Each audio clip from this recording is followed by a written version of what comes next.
This is two-voice dictation medical at 190 words per minute. 5, 4, 3, 2, 1. Dr. Croft, you are a physician licensed to practice medicine in the state of New York? Yes, When were you so licensed? I think 1980. Prior to being licensed to practice in the state of New York, where did you take your medical education? Tufts University School of Medicine, Boston, Massachusetts. When did you graduate? 1979. Following graduation from medical school, did you take any additional or advanced training? Yes, surgical residency. Where did you take your surgical residency? University of Arizona School of Medicine. When did you complete that? I did an internship and 1 year of residency in 79, 80, 80, 81. Following that surgical residency, what did you do next professionally? Neurosurgical residency, Mount Sinai Hospital, New York City. When was that? 1981 through 1986. Following the completion of your neurosurgical residency, what did you do professionally? Went into private practice with my partners.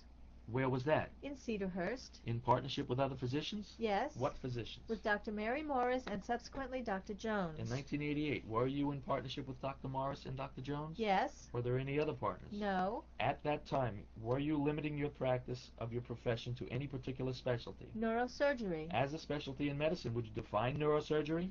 It is the treatment of the brain, spinal cord, spine, central nervous system, brain, spine, and peripheral nerve diseases. Have you been certified by any specialty board in your specialty? Yes.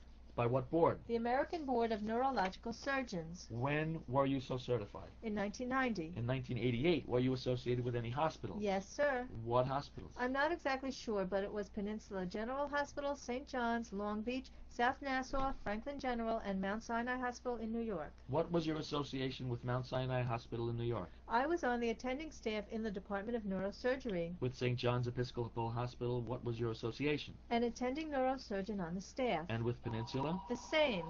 Have you written in your field of specialization? Yes. Would you describe your writings in general? Several articles in treatment of metastatic spine disease, some basic research in blood-brain barrier. Do you have a CV? Yes. Did the time come, Dr. Croft, when you saw a patient by the name of James Healy? Yes, sir. When was the first time did you see Mr.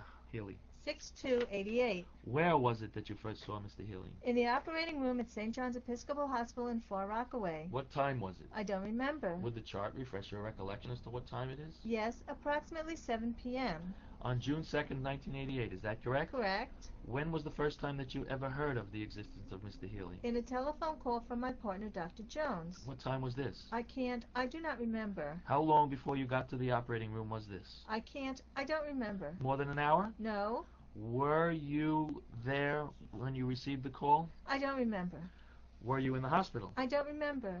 Were you in St. John's Hospital? No. Were you someplace other than St. John's Hospital? Is that right? Yes.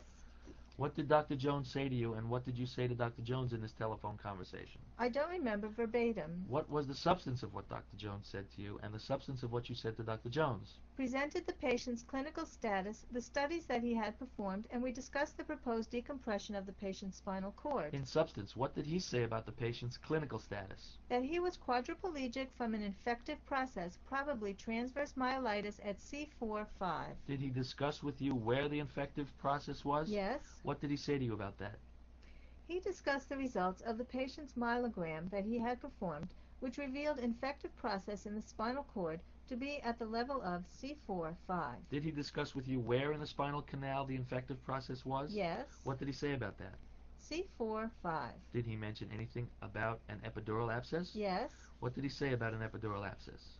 That the results of the myelogram confirmed that the patient had transverse myelitis, but could not rule out an epidural abscess. What is an epidural abscess? It's an abscess on the outside of the dura. Would an epidural abscess be an infective process? Yes. Did he discuss with you whether there was any possibility of any other infective process being involved? No. Did he discuss with you any CAT scans that had been taken? Yes. What did he say about the CAT scans? In conjunction with the myelogram. Exactly what? It's just an adjunct to the myelogram, so the same results would have been discussed. Did he suggest to you the possibility of a prevertebral abscess? No. What is a prevertebral abscess?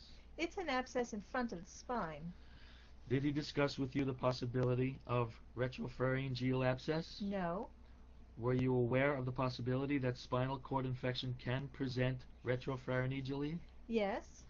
What, if anything else, did Dr. Jones say to you about this case on the telephone? Nothing that I can remember. Have you now told us everything you remember about what Dr. Jones told you about this case? Yes.